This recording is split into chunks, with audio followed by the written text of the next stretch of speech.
il faut bien considérer que la France, elle existe toujours et qu'elle a un rôle à jouer dans le XXIe siècle, que les planètes sont particulièrement alignées d'ailleurs pour que la France joue un grand rôle au XXIe siècle, entre les États-Unis qui s'appuient complètement sur l'économie de marché à bloc, l'individualisme, et de l'autre côté la Chine qui est un pays quand même très collectiviste et très étatiste. La France se trouve à la croisée des chemins. Guillaume Bigot, bonjour. Bonjour. Alors vous êtes chroniqueur sur CNews et pour la revue Front Populaire. Vous êtes l'auteur d'un 8e essai Populophobie aux éditions Plomb. C'est un essai qui fait un peu un état des lieux du délitement de la classe dirigeante et des oppositions qui se créent avec le peuple, et on va en reparler. Pourquoi avoir ajouté phobie au titre de votre livre, qui est un peu un suffixe qui sert à psychiatriser le débat? C'est une question intéressante parce que c'est vrai qu'on met phobie à toutes les sauces et que la psychiatrisation, c'est l'hyper-individualisation des relations sociales et politiques. On réduit le politique et le social à l'individu, au bon plaisir individuel, et donc on en arrive à cette infra-individualisation qu'est la psychologie, c'est-à-dire le fait que finalement l'individu, même l'individu ne sait plus ce qu'il pense, ce qu'il veut, ce qu'il fait, etc. Donc c'est une remarque très fine. Maintenant, j'assume complètement le fait qu'il y a une ambivalence de termes. Alors, non pas dans la racine grecque, parce que pour les Grecs, c'était très clair, la phobie, c'est vraiment la peur, c'est rien d'autre. Et donc, aujourd'hui, on parle d'islamophobie, et les gens qui dénoncent l'islamophobie, c'est un grand cheval de bataille, ou un grand cheval de Troie de l'islamisme, de dénoncer, de voir de l'islamophobie partout. Ils veulent dire par là l'islamomise, en fait. On devrait, si on parlait vraiment correctement le franco-grec, on dirait, voilà, vous êtes islamomise, espèce de sale islamomise, comme misogynie. Vous voyez, ça veut dire la détestation en grec, et pas l'islamophobie. Alors la phobie, c'est la peur. Mais ce qui est intéressant, c'est comment il y a ce glissement de sens. C'est-à-dire qu'en réalité, prenons l'exemple de l'islamophobie, l'islamisme fait peur, en réalité, et donc comme il fait peur et comme il nous agresse, eh bien, on ne l'aime pas. Donc vous voyez, il y a quand même un lien entre le fait que quand on ne connaît pas quelque chose ou quand on est inquiet par quelque chose, on ne l'aime pas. Or, le phénomène est le même pour, disons, la populophobie. Voilà. C'est-à-dire qu'en fait, le terme qu'on connaît, qui est dans le circuit, si j'ose dire, dans le débat public, c'est le populisme. C'est-à-dire le fait qu'il y aurait cette espèce de détestation des élites par le peuple, exprimée par le peuple, notamment à travers le vote populiste, ce qu'ils appellent le complotisme, etc. Et en réalité, j'ai voulu renverser ça. J'ai dit, effectivement, il existe bel et bien un populisme, mais le populisme, c'est l'effet. Alors, si jamais on pouvait peut-être parler de la cause, on pourrait comprendre quelque chose. Et donc, la populophobie est première, la populisme est un effet second. La populophobie, c'est donc à la fois la peur, la crainte, la méconnaissance du peuple, et en même temps, sa détestation, une animosité. En fait, après que les classes populaires et les classes moyennes aient été sévèrement passées à tabac, le géographe Guy Lui parle de marronner, il a raison, on a été marronné par les gens qui, d'un seul coup, ont décidé d'échanger les capitaux, de déplacer les usines ici ou là, etc.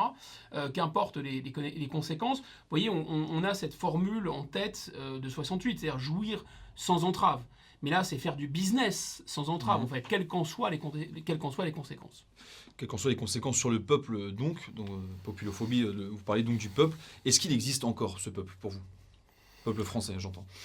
Bien sûr, là aussi, il faudrait peut-être essayer d'interroger le sens des mots, c'est-à-dire le peuple, là, il y a aussi un double sens. C'est-à-dire que le peuple, c'est à la fois prolétarès, c'est-à-dire l'origine du mot prolétaire chez les Romains, c'est-à-dire donc les catégories du peuple qui ne sont pas protégées par des patrons, par exemple, qui n'ont pas beaucoup de revenus et qui sont dépendantes économiquement et qui vendent leurs bras. Et donc c'est la catégorie un peu avant les esclaves à Rome, et ça a donné les prolétaires. Et puis le peuple, donc c'est les prolos, on va dire ça aujourd'hui en français.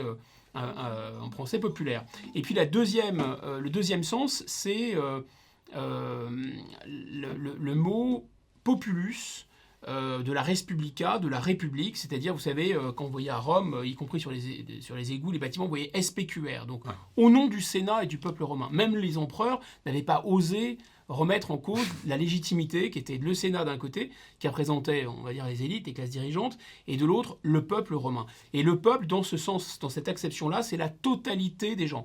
Donc le peuple, finalement, c'est à la fois les classes populaires d'un côté et la totalité du peuple. Mais, vous voyez, ce mélange de sens est intéressant parce qu'on a été fondé, nous, notre République, par un mouvement éruptif de colère du peuple. Et notamment, alors on dit oui, mais c'est une révolution bourgeoise. Peut-être, mais en attendant, c'était les gens les plus simples qui, à un moment, se sont révoltés parce que simplement, ils sont les plus nombreux. Alors, pour répondre à cette question, est-ce que le peuple existe dans le double sens du terme ? Oui, je pense qu'il existe, puisque c'est la raison pour laquelle on a des élections, et ça reste toujours la source, ça pose des tas de problèmes à nos classes dirigeantes d'ailleurs, mais ça reste quand même la source de notre légitimité politique et démocratique. Daimos, c'est le peuple, au sens du populus romain. Et deuxièmement, la classe prolétaire, est-ce qu'elle existe encore ? Je pense qu'elle existe d'autant plus. Alors, dans un premier temps, on a pu dire, ben non, elle a été évaporée, elle s'est évaporée parce qu'on a déplacé les usines en Chine, principalement, et donc ça l'a brisée, ça l'a cassée, et c'est vrai que d'un point de vue sociologique, la classe ouvrière qui m'a élevé, que j'ai connue, sont des gens qui se levaient extrêmement, sans faire pleurer Margot. Il y avait quand même une éthique du travail très très forte, très forte. Moi, mon grand-père me disait, mais tu te reposeras quand tu seras mort. Voilà, c'est ça que disaient les ouvriers qui avaient des cravates, qui étaient bien peignées le dimanche et qui la semaine bossaient extrêmement dur. Voilà ce qu'était la classe ouvrière française. Et cette classe ouvrière, effectivement, elle a été abîmée. Elle a été abîmée par 30 et 40 ans de passage à tabac économique, c'est-à-dire grosso modo de délocalisation et de baisse de salaire et de montée du chômage. Ce peuple-là, ce populo français, il a disparu. Eh bien, moi, je pense que non. Je pense qu'en réalité, non seulement il est toujours présent, même s'il n'a plus de boulot, mais il a été rejoint, et ce qui est très important, c'est le symbolique et le psychologique en politique, le psychologique qui peut être collectif et pas seulement individuel, il a été rejoint par les classes moyennes. C'est-à-dire que ces classes moyennes qui aspiraient à monter et qui montaient en réalité, elles laissaient un peu sur le côté les gens qui n'avaient pas trop fait d'études et qui restaient vraiment des ouvriers qui n'avaient, on peut dire, que leur force de travail à vendre. Et puis, avec ce mouvement de délocalisation, avec cette hyper ouverture aux marchés globaux, il y a eu en fait une fragilisation considérable de la classe moyenne, de sorte que le gros de la population se retrouve finalement ensemble. Et le marqueur de ça, ce sont les sondages, parce que les sondeurs comme les sondeurs qui nous parlent de ce phénomène d'archipélisation n'ont pas complètement tort. Et oui, il y a une archipélisation dans un sens. De Jérôme Fourquet. Exactement, ça fait référence à l'analyse de Jérôme Fourquet, mais d'un autre côté, et ça Éric Zemmour l'a parfaitement, très justement rappelé, sur énormément de sujets, vous retrouvez 70 à 80% des gens qu'on interroge en France, qui sont assez d'accord. Il y a un consensus sur beaucoup de sujets. Et donc ça manifeste politiquement quelque chose comme le peuple. Très bien. Alors, vous reprenez une analogie dans votre livre, celle des trois ordres qui organisent la société avant la Révolution française. On devine qui sont les aristocrates et qui est le tiers-état, du coup. Est-ce que vous pouvez nous parler du clergé ? Quel est-il aujourd'hui ? On imagine que ce n'est pas l'Église catholique. Non, c'est sûr. Mais il est très religieux, ce clergé. Encore que l'Église catholique telle qu'elle existe aujourd'hui, eh bien justement, elle participe aussi de ce phénomène clérical, c'est-à-dire que ce sont des gens dont la fonction est de légitimer la domination de cette néo-aristocratie sur le gros de la population, la noblesse, c'est-à-dire les 80% de la population tout court, et pas seulement du corps électoral d'ailleurs. Et donc ce sont des gens qui prient principalement. Alors, ils prient pourquoi ? Ils prient pour éviter le réchauffement climatique, ils prient pour qu'on ne forme pas la porte aux migrants, ils prient pour l'Union européenne, ils prient pour une société tolérante, d'ouverture, pour l'état de droit, pour les droits de l'homme, toujours plus de liberté individuelle, etc. En fait, ce sont les totems, et donc associés à des tabous d'ailleurs de la classe dirigeante, et là, eux, ils prient. Mais alors, ça, on voit bien leurs idées, on voit bien la fonction qu'ils ont. Ils sont aussi stratifiés comme l'est l'aristocratie. Dans la néo-aristocratie, disons, ils sont stratifiés, et donc on peut considérer qu'au sommet de cette caricature, vous avez les gens de télévision, les journalistes, les vedettes aussi, les people, Je pense que Camélia Jordana, voilà, elle fait partie, c'est une abbesse, c'est une grande abbesse, enfin, c'est vraiment un des grands serviteurs de ce clergé-là. Vous avez aussi les intellectuels, les gens qui ont fait des études supérieures, et on peut, je considère, j'agglomère aussi les gens qui vont travailler, si vous voulez, dans les entreprises qui vont exporter, et parce que les entreprises qui exportent, qui sont tournées vers l'exportation, sont favorables à ce paradigme, à ce modèle qui associe d'un côté l'état de droit, la construction européenne et l'ouverture des marchés, mais aussi l'accueil des migrants, etc. Il ne faut jamais oublier que la libéralisation des mouvements de capitaux, le complémentaire par rapport à d'une certaine façon, comme on dirait en mathématiques, c'est la libéralisation des mouvements de personnes aussi. Il faut que les capitaux circulent, il faut que les biens et les services circulent pour qu'il y ait de la concurrence, mais pour qu'il y ait une pleine et totale concurrence, il faut aussi que les travailleurs circulent. Alors on le voit à l'intérieur de l'Union européenne, qui est une sorte de mini-mondialisation à l'échelle continentale, avec ce phénomène des travailleurs détachés, auquel l'Union européenne a consenti à mettre un frein, enfin. Mais grosso modo, c'est ça l'idéal. L'idéal, c'est que vraiment les facteurs, comme disent les économistes, circulent de manière totalement libre. Et donc vous avez, disons, une dimension rationnelle. Ils se réclament de la science, notamment de la science économique, mais de la science, l'expertise, le fameux culte des experts, etc., qui leur permet de dénoncer le complotisme. Mais il y a aussi une dimension plus affective, l'attachement à la planète. Ça, c'est vraiment quelque chose qui les mobilise énormément. La diversité des espèces.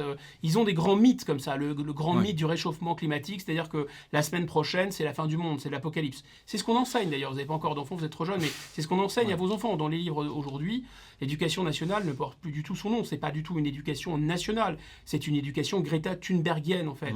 Un devoir sur 2 qui est donné au collège en France, à l'heure où on parle, ça concerne des travaux de groupe pour étudier la globalisation et le réchauffement climatique. Donc vous avez des dogmes qui sont en place, et le clergé, il récite la messe en permanence, si vous voulez.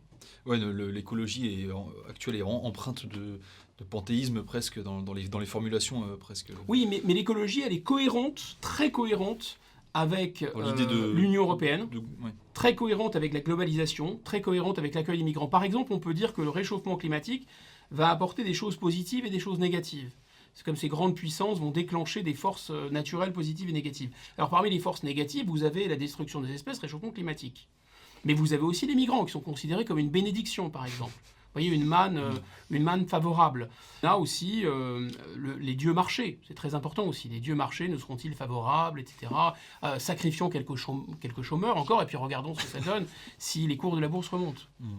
Pour revenir un peu sur le peuple, où est-ce qu'il se trouve ce peuple ? Est-ce que c'est le peuple de la périphérie ? Est-ce que c'est le peuple périurbain ?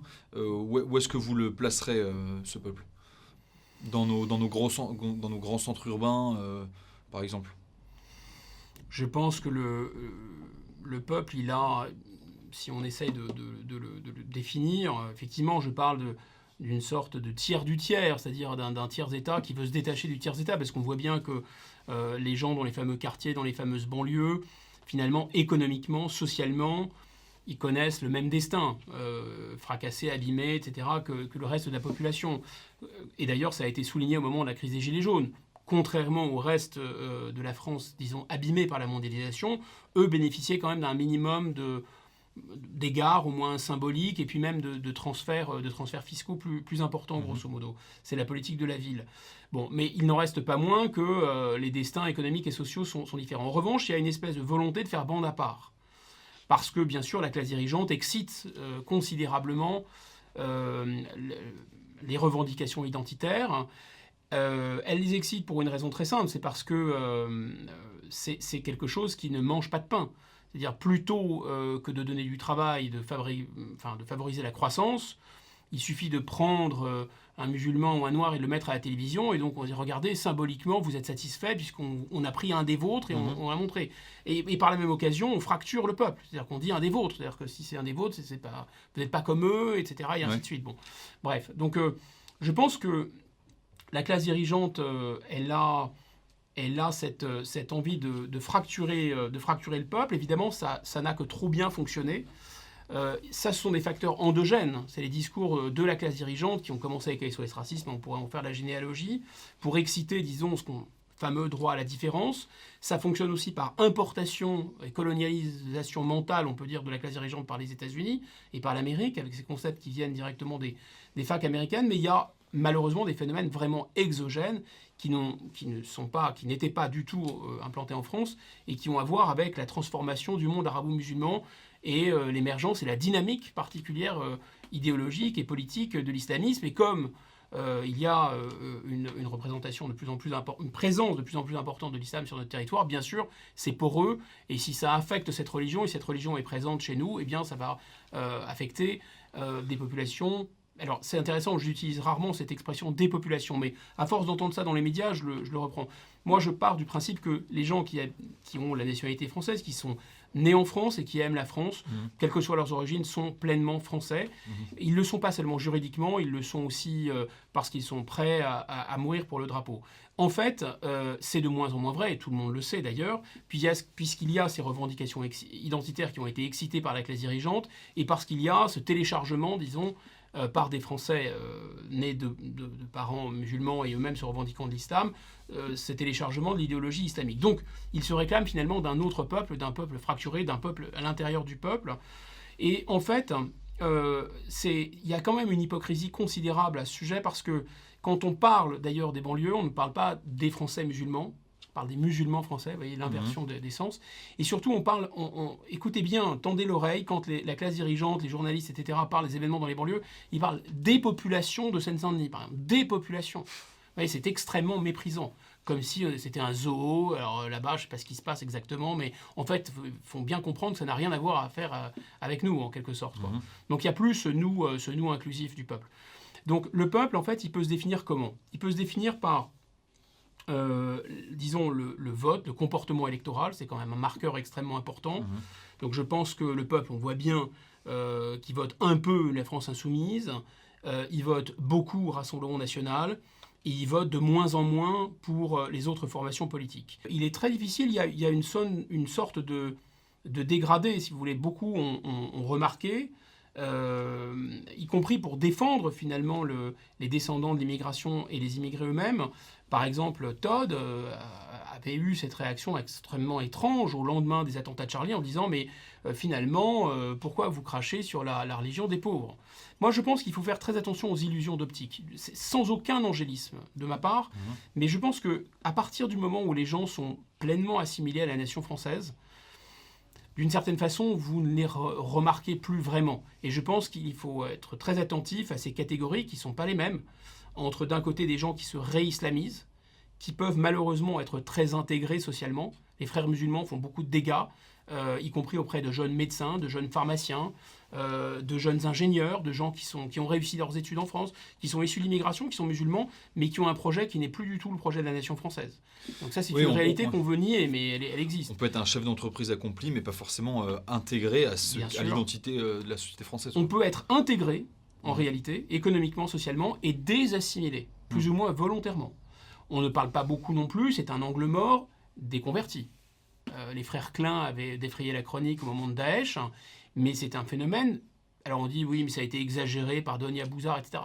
Peut-être. En tout cas, c'est un phénomène qui est quand même réel, dont on ne peut pas ne pas en tenir compte sur un plan sociologique. Je vous rappelle que les talibans avaient détruit complètement le trafic de stupéfiants en Afghanistan, que l'armée américaine a rétabli. Donc bon, les choses sont plus complexes qu'elles apparaissent. Donc je pense qu'il y a des dégradés, je pense qu'il y a effectivement ces racailles qui sont dans une contre-culture de gang importée des États-Unis, matinée maintenant d'islamisme, qui ne veulent rien avoir à faire avec les Français et qui haïssent les Français, ça c'est sûr, et qui ont un comportement souvent qui n'aurait pas dépareillé dans la division d'Al-Reich, disons, voilà, sont vraiment des barbares.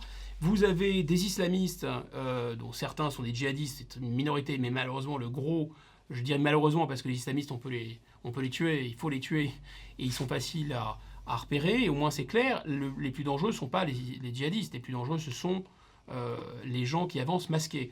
Et ces islamistes-là, pour le coup, ils peuvent être intégrés économiquement et socialement. Et ça, c'était véritablement un problème.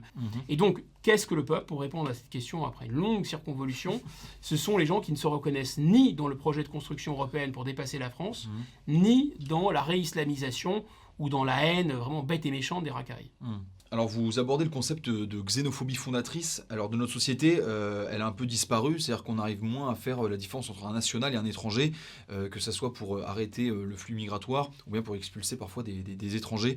Comment retrouver cette xénophobie fondatrice C'est intéressant cette question parce qu'il y a beaucoup d'idées fausses et de refoulements là-dessus. D'abord, quand vous n'êtes pas en démocratie, quand vous êtes par exemple dans un empire ou lorsque vous êtes dans une monarchie, finalement la nationalité n'a pas tellement d'importance. Même si dans notre monarchie à nous, il y a eu un effort, disons, d'unification, mais grosso modo, il y avait des peuples différents et un seul monarque. Si on revient aux origines de la démocratie, on voit bien que pour faire démocratie, il faut qu'il y ait un affectio societatis, il faut que les gens se comprennent. Pourquoi ? Ça a été remarquablement bien illustré dans le grand discours que Philippe Séguin avait prononcé pour s'opposer au traité de Maastricht. Il avait rappelé cette évidence, c'est-à-dire que quand vous avez une démocratie, ça veut dire que vous décidez ensemble et que vous avez une majorité qui va décider, une minorité qui va se soumettre aux décisions de la majorité et qu'il va y avoir en plus un débat enflammé, souvent polémos pater pantum, la guerre est mère de toute chose, et notamment de la décision politique, la polémique, c'est la même racine que la guerre. Hein. Et on voit bien, c'est pour éviter de faire la guerre, c'est pour éviter de se taper dessus, qu'on fait la guerre avec les mots. Mais pour faire la guerre avec les mots, pour s'invectiver, puis ensuite se ranger à la décision de la majorité, encore faut-il s'apprécier, encore faut-il se regarder, disons, peut-être pas comme des frères, mais enfin, il y a bien la fraternité dans notre devise, d'ailleurs, entre parenthèses. Mais il faut vraiment... Voilà, être capable de mourir ensemble sous les murs de la cité. C'est-à-dire qu'on a été capable d'amalgamer des peuples complètement différents. Quand on nous explique que c'est pas possible d'assimiler des gens qui viennent d'ailleurs, en fait, si, ça dépend bien sûr s'il y a suffisamment de travail, suffisamment de croissance, si on a, nous, envie de les assimiler, si nous, on est absolument campé sur nos positions, si eux le veulent aussi d'ailleurs, enfin, il y a plein de conditions à réunir, mais grosso modo, on a quand même réussi à faire des Français avec des gens qui étaient complètement dissemblables. Les Basques n'ont aucun rapport avec les Provençaux n'ont aucun rapport avec les Bretons en réalité.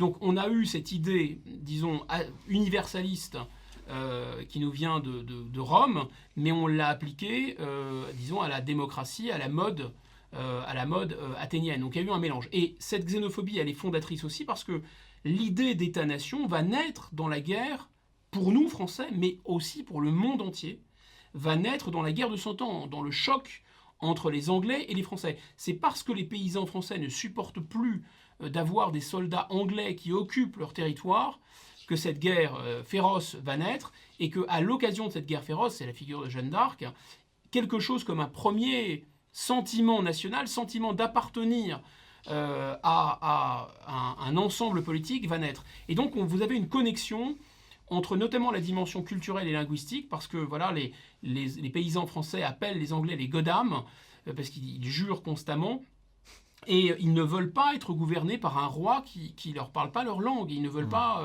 que les gens qui les occupent ne parlent pas leur langue. Donc il y a vraiment une idée de connecter, on va dire, la fidélité juridique et politique à une forme d'homogénéité, en tout cas tendre vers une unité culturelle. Donc on a une façon très française finalement d'entrevoir ce qu'est être français et ce qu'est la nation française, qui nous permet à la fois d'assimiler, bien sûr à la condition que les quantités soient assimilables et les conditions historiques de l'assimilation soient réunies. Mais enfin, je crois que nos élites ont gommé ont complètement oublié le lien entre la démocratie et la xénophobie pour une autre raison, c'est que il se figure que tous les pays du monde sont à l'image des États-Unis. N'oubliez pas que pour la classe dirigeante française, leur véritable nationalité, en tout cas symbolique et le dominant pour eux, c'est l'Amérique, le modèle, c'est l'Amérique. Donc l'Amérique est quand même un exemple assez extraordinaire dans l'histoire. C'est vraiment là un territoire immense qui était peuplé de quelques tribus préhistoriques qui ont été détruites, tuées ou clochardisées. En tout cas, ils ont détruit les bisons s'ils ne les ont pas tués directement. Et qui s'est rempli de l'extérieur par des vagues de peuplement, principalement européennes, mais non exclusivement européennes.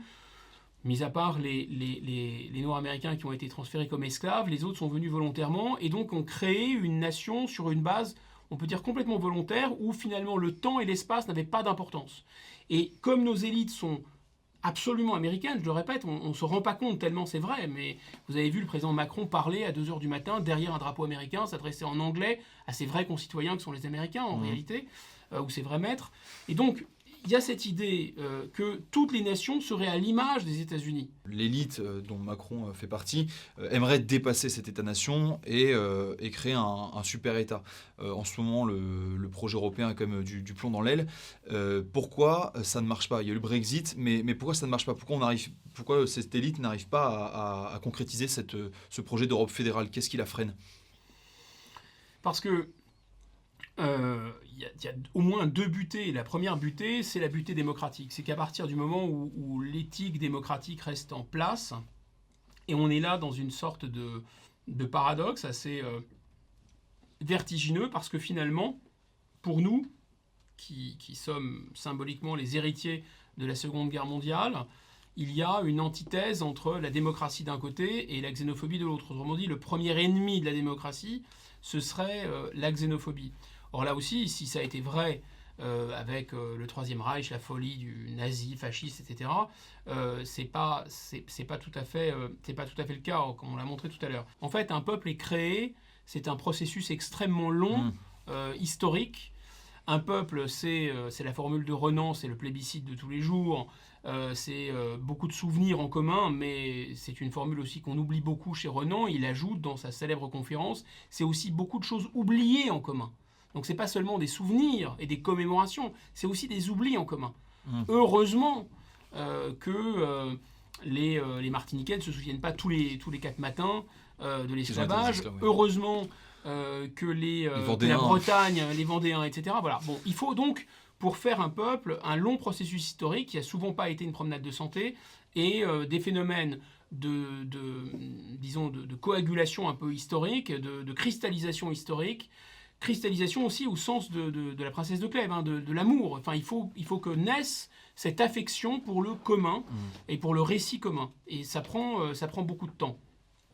Ensuite, il y a la condition sine qua non pour la démocratie, c'est l'affectio societatis. Et l'affectio societatis, il ne se décrète pas.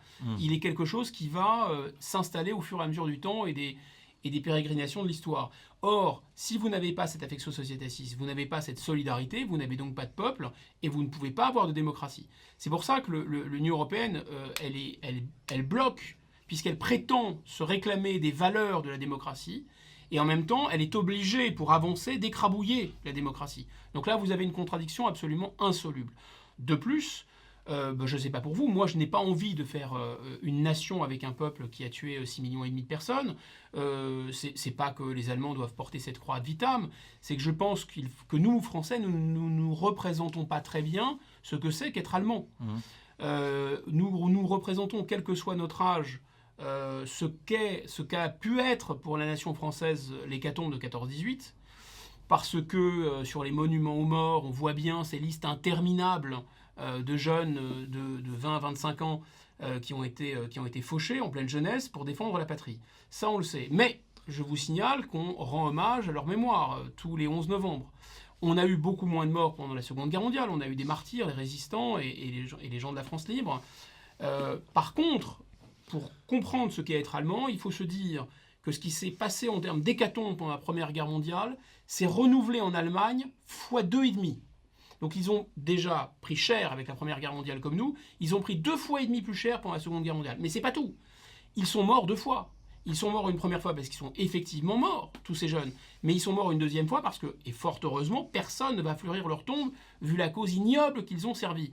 Donc si vous voulez, nous, on vient de commémorer la mémoire de Bonaparte, et on a enterré Bonaparte aux Invalides, et on a bien fait. C'était la réincarnation d'Alexandre le Grand et un génie.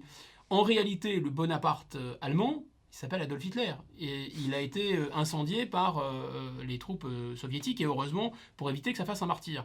Donc c'est ça, être allemand. La mémoire de l'Allemagne, c'est ça. Donc on voit bien dans cette impuissance de l'Europe, qui est congénitale, on peut dire. L'Europe, c'est un EHPAD de l'histoire. L'EHPAD, c'est vraiment une réunion de peuples qui n'ont plus envie de faire l'histoire, qui n'ont plus envie de se battre. Donc aujourd'hui, il y a une sorte de culpabilité. On voudrait absolument que nous aussi, on prenne une partie du fardeau de la culpabilité des Allemands, etc. Bon, en réalité, et c'est aussi l'objet de mon livre, c'est de rappeler cette évidence, c'est que la culpabilité française, elle existe, elle est avérée. Dans ma famille, on en sait quelque chose d'ailleurs. Mais grosso modo, c'est la culpabilité de la classe dirigeante française. C'est-à-dire que les gens qui nous bassinent matin, midi, soir avec les péchés de la Seconde Guerre mondiale, qui sont-ils? Ceux que j'appelle justement la néo-aristocratie ou la caricature. C'est-à-dire, ce sont les people, ce sont les hauts fonctionnaires, les conseillers d'État, ce sont les magistrats, la magistrature, on en parle, ce sont les politiques, ce sont... Voilà. La même bonne société qui collaborait un peu à Paris en 1940. Quoi, bien sûr. Et c'est pas que ce sont eux directement, généalogiquement, dans leur famille, etc. Peut-être que oui, peut-être que non. Oui, oui. Mais ce qui est sûr, en tout cas, et ça on s'en fiche, on n'est pas responsable de ce que ses parents ou ses grands-parents ont fait. Non, ce qui est plus intéressant, c'est que d'un point de vue symbolique, disons, ce que Mao Tse-tung appelle la morgue du bachelier, cette espèce d'outrecuidance et de sentiment de grande supériorité qu'éprouve la classe dirigeante française depuis de toute éternité, a pris un peu du plomb dans l'aile après ce qui s'est passé à Vichy, c'est sûr. Et d'ailleurs, le général de Gaulle a cherché, probablement pour des raisons tactiques et historiques, au sortir de la guerre, parce qu'il y avait quand même une menace de fracture du pays. Il ne fallait pas que la France ressemble à la Grèce ou à la Yougoslavie. Il y avait quand même des gens qui étaient des communistes et qui étaient en armes, et donc il fallait peut-être les désarmer. Et donc il a remis en selle, d'une certaine façon, cette classe dirigeante un peu vermoulue. Mais bien mal lui en a pris, parce qu'en fait, il a fallu, en 1958, qu'il change complètement la classe dirigeante. Il s'est rendu compte que ces gens qui avaient précipité la défaite, il les avait remis en selle en 1945, mais en réalité, ils étaient vraiment très mauvais. Vous faites un lien justement avec la monarchie et la Ve République. Finalement, la Ve République, est-ce que c'est tant une monarchie que ça, dans le sens où elle ne peut pas incarner l'unité quand tous les 5 ans, un parti affronte l'autre, ou un chef de parti est élu, puis décapité par le suffrage universel? Est-ce qu'on arrive vraiment à retrouver cette unité que pouvait incarner le roi sous cette Ve République? La Ve République, balafrée, martyrisée, démembrée par Jacques Chirac, non, effectivement. Non, puisqu'elle n'a pas été pensée comme ça. Elle a été pensée avec un septennat. Là, il y a des idées, en plus de faire un quinquennat non renouvelable, c'est encore pire que tout. Mais surtout avec un Premier ministre qui conduit et qui dirige l'action du gouvernement. Donc, il y a un président qui doit... fixer le cap. Le domaine réservé n'est pas vraiment constitutionnel. Je sais bien qu'il y a cette histoire de chef des armées, c'est vrai, mais dans l'idée du général de Gaulle, là aussi, on est toujours le fils de son époque. Il a quand même vécu aux premières loges et la Première et la Seconde Guerre mondiale et le naufrage de la 4e République et de la 3e République, la 4e avec la guerre d'Algérie. Donc il a eu à cœur, si vous voulez, de permettre au président, qui a quand même une fonction symbolique majeure sous la 5e République, de permettre au président de prendre le manche, c'est notamment ô combien vrai avec l'article 16, au cas où la tempête se lève. Mais c'est plutôt l'exception. La règle, c'est que le Premier ministre dirige. Et donc le président de la République, il est le garant. Et en réalité, quand on connaît, quand on a un peu une expérience je dirais, politique au sens où il y a de la macroéconomie, de la microéconomie en économie, il y a de la macro-politique peut-être, mais il y a qui est la vraie politique professionnelle, où le débat des idées et le choc des idées démocratiques en République, mais il y a aussi de la micro-politique. C'est-à-dire que à l'intérieur d'une entreprise, par exemple, à l'heure actuelle, je suis sûr qu'il y a des courants, il y a des gens qui ne s'entendent pas, des gens qui ne sont pas d'accord, il y a des querelles de territoire, des querelles de clocher, etc. Et dans toute organisation humaine, il est essentiel qu'il y ait quelqu'un qui incarne l'unité. C'est-à-dire qu'il soit l'unité lui-même. On voit bien, d'ailleurs, nous, ça nous frappe beaucoup. Pas seulement, je crois, parce qu'il y a une nostalgie de la monarchie, c'est pas tout à fait ça. C'est parce qu'il y a un abaissement de la présidence de la République. Mais jamais les Français, à l'époque du général de Gaulle, se seraient dit c'est formidable que les Anglais aient un pot de fleurs. Voilà, j'ai beaucoup de respect par ailleurs pour la reine d'Angleterre, mais on la mythifie aujourd'hui parce qu'on voit ô combien c'est symboliquement vital d'avoir une clé de voûte, d'avoir quelqu'un, y compris qui porte des tenues qui sont quasiment des insultes aux couleurs ou des pots de fleurs sur la tête, et qui inaugure les chrysanthèmes et qui ne dit rien.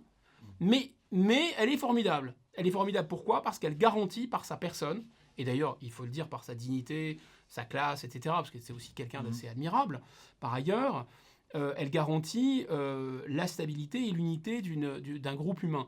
Et en réalité, on oublie qu'on parle de cité, qu'on parle d'empire, qu'on parle de nation, et a fortiori de nation démocratique, il est fondamental qu'il y ait une incarnation et un point fixe. De manière assez étonnante, français vient de franc, et franc veut dire libre.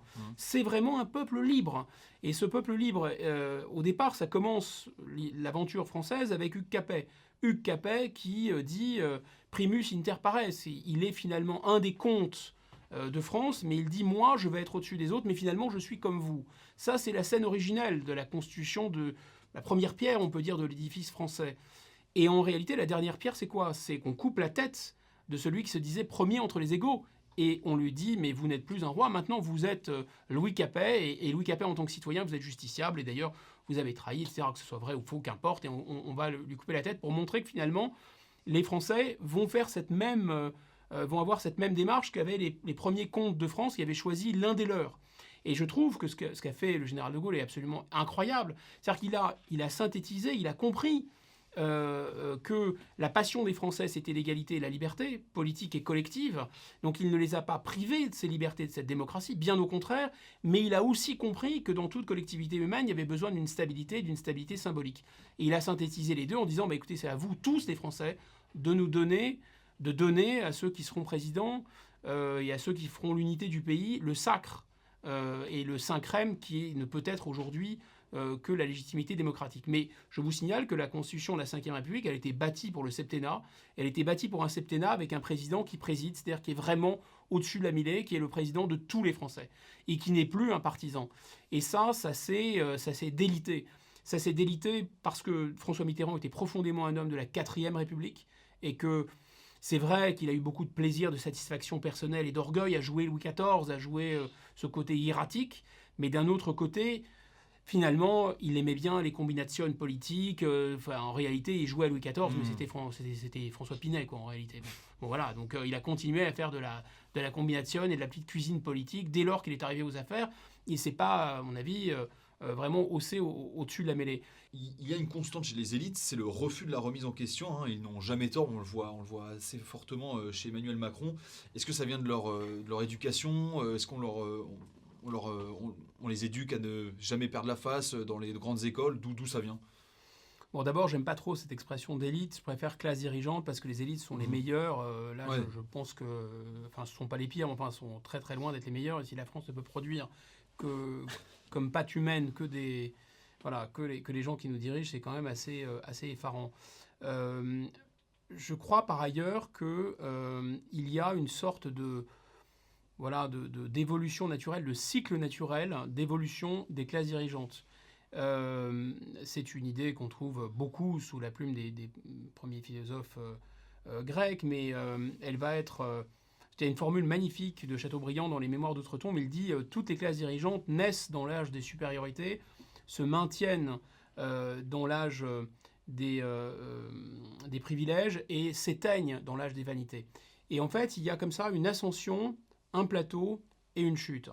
Et alors si on reprend l'histoire de France contemporaine, on voit bien, vous aviez, par exemple, après la défaite de 70, l'effondrement de Napoléon III, on a des gens qui sont des professions libérales, plutôt des médecins, des pharmaciens, des avocats, des notaires. Ils sont des profs, ils sont élus de province, ils montent à Paris.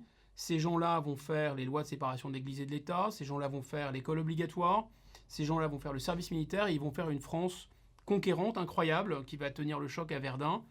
Et voilà. Et donc là, ils sont en pleine ascension. Il y a un plateau, et puis ensuite, il va y avoir une chute. Et la chute, c'est bien sûr juillet 40, c'est la ligne Maginot. Mais le général de Gaulle n'a pas le temps vraiment de les remplacer en 45. Et donc, ils vont encore merder, si j'ose dire. Et ça va être l'enlisement avec la crise en Algérie. Donc, on voit finalement que les classes dirigeantes, elles ont toujours des idées. Elles ont toujours des valeurs et des idées qui permettent leur ascension.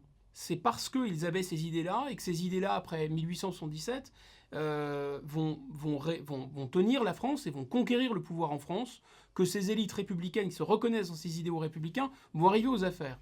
Ensuite, il y a aussi un âge presque biologique. Enfin, c'est des gens qui sont relativement jeunes, puis ils vont vieillir, etc. Ils vont faire des enfants. Toute cette classe dirigeante va se reproduire entre elles. Il va y avoir une sorte de viscosité sociale, une sorte de plus ou moins d'ossification ou de calcification, ce qui fait qu'ils ne vont pas prendre des gens qui viennent de l'extérieur, ils ne vont pas renouveler les cadres en quelque sorte, il va y avoir de moins en moins de méritocratie, ces gens-là vont se refermer sur eux-mêmes, mais leurs idées vont s'ossifier aussi. Leurs idées qui étaient des idées nouvelles vont devenir des idées un peu lourdes, un peu empâtées, etc. Voilà. Et donc le phénomène va se reproduire quand le général de Gaulle met sur orbite les énarques. Les énarques, les technocrates qui sont pleins d'allants, pleins de fougue. C'est le plan, c'est la construction du TGV, c'est la modernisation de la France. Bon, ils ont fait aussi quelques conneries, mais grosso modo, il y avait vraiment ils étaient persuadés de l'intérêt général, persuadés de la supériorité de l'État, persuadés de la supériorité de la France aussi. Et ça a donné de très grandes choses. Là, on est sur le déclin de cette élite énarque. Mais c'est la fin. C'est la fin. C'est vraiment ce que Chateaubriand appelle l'âge des vanités. Et les signes de ce déclin sont très clairs. C'est-à-dire que quand ils scient la branche sur laquelle ils sont assis, ils ne croient plus eux-mêmes à ce qui les a fait rois et à leurs propres valeurs, alors ils déclinent. Alors donc, vous posez la question, est-ce qu'ils ne peuvent pas se remettre en cause ? C'est Tocqueville qui nous apporte la réponse dans l'Ancien Régime et la Révolution. Il explique très bien comment l'aristocratie fainéante, moins elle a un rôle social, moins elle joue un rôle, disons, réel, efficace, moins elle sert l'intérêt général. Et sous l'Ancien Régime, c'était noblesse oblige. Moins les nobles tiraient l'épée pour défendre le roi, le paysan, etc., moins ils étaient au service de l'État, et plus ils vont se concentrer sur leurs privilèges, plus ils vont se concentrer sur les signes apparents de leur pouvoir, etc., et plus ils vont durcir et leur dogme et leur arrogance sociale. Mais là, on est en plein dans l'anarchie. Donc là, vous avez quelqu'un qui est président de la République, qui est inspecteur général des finances. Cet inspecteur général des finances, qu'est-ce qu'il a fait ? Il est allé en banque d'affaires. Bon, c'est pas vraiment le service public, c'est pas vraiment l'intérêt général. Pourtant, l'ENA, c'est l'intérêt général. La devise de l'école nationale de l'administration, c'est servir sans s'asservir. Servir sans s'asservir. Donc, il a été très rapidement, le plus rapidement possible, faire de l'argent en banque d'affaires. Et il est convaincu par l'Europe, par la globalisation, par les marchés financiers. Il est convaincu de manière très sincère d'ailleurs. Et il considère un peu que l'histoire de France, c'est un peu une passion triste. Enfin, je caricature. Il est plus fin que ça. Comme Louis-Philippe, il a compris que la grande fresque de l'histoire de France pouvait être très utile comme décor ou comme, disons, fond marketing. Donc il s'en sert, il met en scène la grandeur française, mais en fait pas pour prolonger l'histoire de France, pour faire l'Europe. Et pour prolonger, disons, et accentuer le pouvoir de ceux qu'il appelle les premiers de cordée. Donc il y a vraiment une rupture avec l'histoire de France. Or, c'est quand même étrange parce que Emmanuel Macron est issu de cette technocratie, laquelle a été mise sur orbite au nom de l'intérêt général, au nom de l'État, au nom du service public, au nom de la France. Et vous voyez, ils vont vraiment scier la branche sur laquelle ils étaient assis, ou qui les a hissés, parce qu'ils vont même aller jusqu'à fermer l'ENA. Vous voyez, fermer l'ENA, retirer le corps préfectoral, c'était après avoir commémoré Bonaparte, c'est quand même assez savoureux. Donc on est vraiment dans, je crois, la fin de partie de cette classe dirigeante qui est complètement sur le déclin, parce qu'elles se marient entre elles, il y a très peu de mobilité sociale, enfin ces gens sont très peu nombreux, ils habitent dans le même arrondissement à Paris, ils se croisent, se voient, ils s'échangent des services, etc. Ils ont des idées qu'ils ne sont pas vraiment remises en cause, qui sont des dogmes, qu'ils martèlent en permanence, qu'ils ne confrontent pas, disons, à la réalité et à la contestation. Et enfin, il y a cette idée qu'ils sont un peu eux-mêmes convaincus qu'ils ne servent plus à grand-chose, et paradoxalement, au lieu de lâcher le morceau, c'est le moment où ils resserrent et ils se cramponnent. Je crois que l'idée, c'est qu'il faut qu'il y ait des générations nouvelles. Sociologiquement, qu'ils ne sortent pas de l'École nationale d'administration, ça serait pas plus mal. Enfin, grosso modo, ce ne soient pas des technocrates, disons, qui jouent contre leur propre camp. Et troisièmement, on peut imaginer qu'il y aura un autre projet, un projet qui sortirait complètement de ce cadre-là. Et sortir de ce cadre-là, c'est très intéressant. Ça veut dire que on arrête finalement de critiquer l'état de droit, je ne vais pas tomber dans ce que je dénonce, on arrête de critiquer la globalisation, on arrête de critiquer l'Union européenne, et on fait comme si l'Union européenne, entre guillemets, n'existait pas. C'est-à-dire, il faut bien considérer que la France, elle existe toujours, et qu'elle a un rôle à jouer dans le XXIe siècle, que les planètes sont particulièrement alignées, d'ailleurs, pour que la France joue un grand rôle au XXIe siècle, entre les États-Unis, qui sont vraiment une puissance qui s'appuie complètement sur l'économie de marché à bloc, l'individualisme, et de l'autre côté, la Chine, qui est un pays quand même, une nation très collectiviste et très étatiste, la France se trouve à la croisée des chemins. Donc, il faut sortir de la tête des classes dirigeantes. Il ne faut pas couper la tête des classes dirigeantes, il faut sortir de leur tête. C'est-à-dire qu'il faut considérer que leurs idées sont nulles et non avenues. Elles sont sans objet, elles ne sont pas du tout pertinentes, elles sont absurdes. Autrement dit, il faut faire du judo. Ils n'arrêtent pas de dire « mais si vous sortez de l'Union européenne, c'est la fin ». Non, non, non, non, non. Si vous restez à l'intérieur de l'Union européenne, c'est la fin. Si vous remboursez la dette, c'est la fin. Si vous continuez à laisser le système de l'état de droit et ce que vous considérez comme étant l'état de droit d'ailleurs se déliter, voilà, on arrivera effectivement à la dictature. Et si vous continuez à penser que c'est possible de maintenir à la fois un système social généreux et en même temps de continuer à délocaliser, à ne pas protéger nos industries et avoir une monnaie surévaluée, ça sera la mort, c'est sûr, ce sera la mort économique. Donc il faut vraiment faire cet effort de sortir de leurs repères orthonormés en considérant qu'il nous entraîne dans le mur et qu'il est nul. Donc les paradigmes sont des paradigmes totalement opposés. Évidemment, il faut commencer à penser que le point de repère, c'est la France, c'est pas l'Europe. Il faut commencer à penser que le point de repère, c'est la démocratie. C'est pas ce que les juges ou quelques grands bourgeois peuvent penser de ci ou de ça et juger à la tête du client. C'est le cas de le dire. Et troisièmement, il est fondamental de penser que l'idée qu'on a besoin que 80% ou 90% de ce qu'on consomme, c'est quelque chose qu'on va aller chercher à l'autre bout de la terre pour le plus grand bonheur du Parti communiste chinois, c'est probablement une idée assez stupide. À moins que votre projet, votre grand projet pour l'avenir de vos enfants, ce soit qu'ils deviennent femmes de ménage à Shanghai, je ne suis pas sûr que ce soit une très bonne idée.